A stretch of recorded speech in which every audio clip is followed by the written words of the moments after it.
सभापति महोदय, चर्चा सदन में होती है, एक पक्ष कहता है हमने कर्जा माफ किया, दूसरा पक्ष कहता है हमने कर्जा माफ किया। अरे चर्चा इस बात की होनी चाहिए कि 75 साल के बाद भी ये किसान कर्जदार क्यों है। कोई भीख नहीं मांग रहा आपसे कि उसको कर्जा के जरा सा माफ कर दिया, ऐसे दिखाया जाता है पता नहीं क्या कर दिया। सभापति महोदय, जब तक उसकी फसल का दाम नहीं मिलेगा तब तक उसकी स्थिति सुधर नहीं सकती। जब तक उसके खेत को पानी नहीं मिलेगा, उसे बिजली समय पर नहीं मिलेगी, उसे बीज खाद नहीं मिलेगा, तब तक अपन केवल सहानुभूति नहीं बटोर सकते कि हमने कर्जा जरा सा माफ कर दिया, ऊंट के मुंह में जी रहा है वो। सभापति महोदय, मैं कुछ आंकड़े रखना चाहता हूं सदन में। 1967 में आईएएस की सैलरी हुआ करती थी 250 रुपए, जो आज वो 3 से 3.5 लाख रुपया महीना हो गई है। और वही 1967 में डीजल होता था सभापति महोदय 20 पैसे लीटर, और आज वो 100 रुपए लीटर हो गया है। सभापति महोदय, सोना होता था 200 रुपए का 10 ग्राम 1 तोड़ा, आज वो 60,000 रुपए हो गया है। और गेहूं था 70 रुपए का क्विंटल, जो आज 1800 रुपए क्विंटल में बिक रहा है। यानी कि आईएएस की बढ़ोतरी सैलरी में कितनी हुई? 1500 गुना। डीजल में बढ़ोतरी कितनी हो गई? 500 गुना। सोने में बढ़ोतरी कितनी होगी? 300 गुना।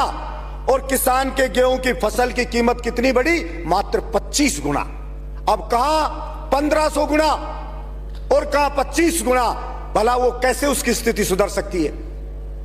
हर चीज की महंगाई बढ़ गई है, कृषि के उपकरण है उनकी महंगाई बढ़ गई है, लेकिन उसकी फसल को नहीं खरीदती सरकारें।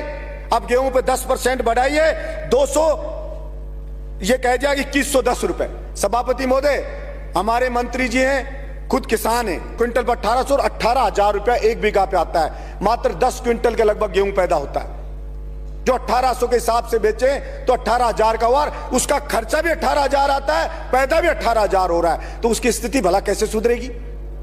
सरसों की फसल करो तो उसके ऊपर भी वही 11,000 के समथिंग खर्चा आ जाता है, और वो बिकती है तो वही 18,000 20,000, और कभी पाड़ा पड़ गया तो बर्बाद हो गया। गेहूं में अगर हवा चल गई, गिर गया गेहूं तो बर्बाद हो गया। तो भला वो किसान कैसे बेचारा उठ सकता है?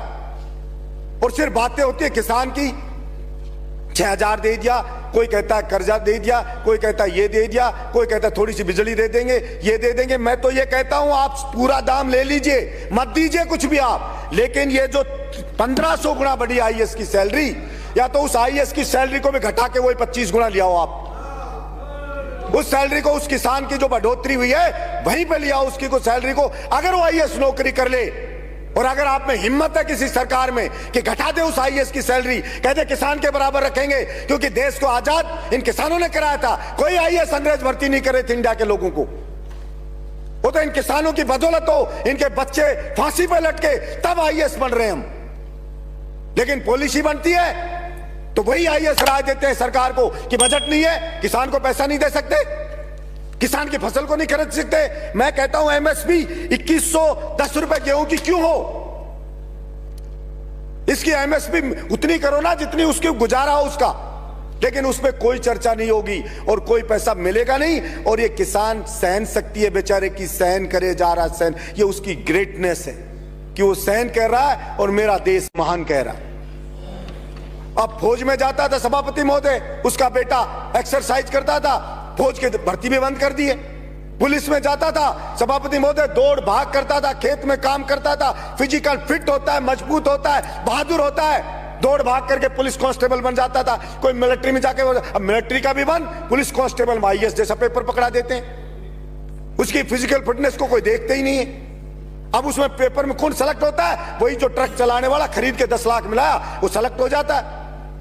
इसलिए सभापति महोदय, मैं आपके माध्यम से सरकार से गुजारिश करता हूं कि केवल किसान किसान बात करने से नहीं होगा।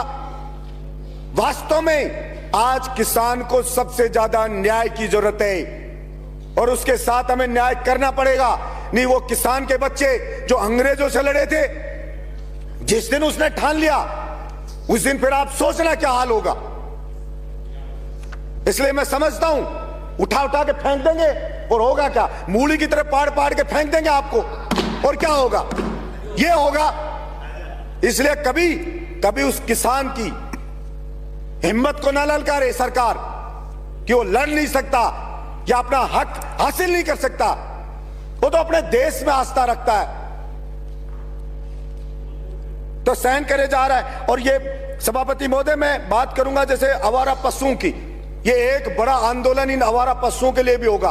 किसान की फसल को खा रहे हैं ये रोजड़े, सुअर, आवारा। और मैंने पहले भी कहा, अरे आदमियों की नसबंदी करते हो, इनकी नसबंदी करके ही रोक दो। हम छोटे बच्चे थे तो बछड़ों की नसबंदी करवाता था किसान।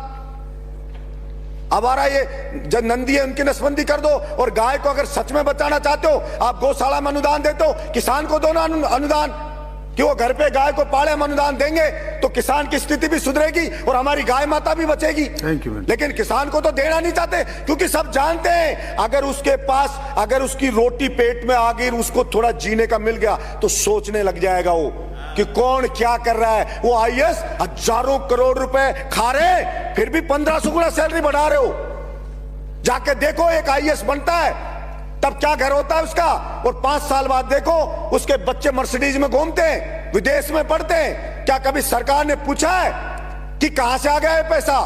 फार्म हाउस है बड़े बड़े, और बड़े बड़े मंत्री जाते हैं और जाकर फार्म हाउस में उसके पार्टी करके आ जाते। कभी पूछा किसी ने कि ये कहां से लिया? लेकिन कोई नहीं पूछा जाता।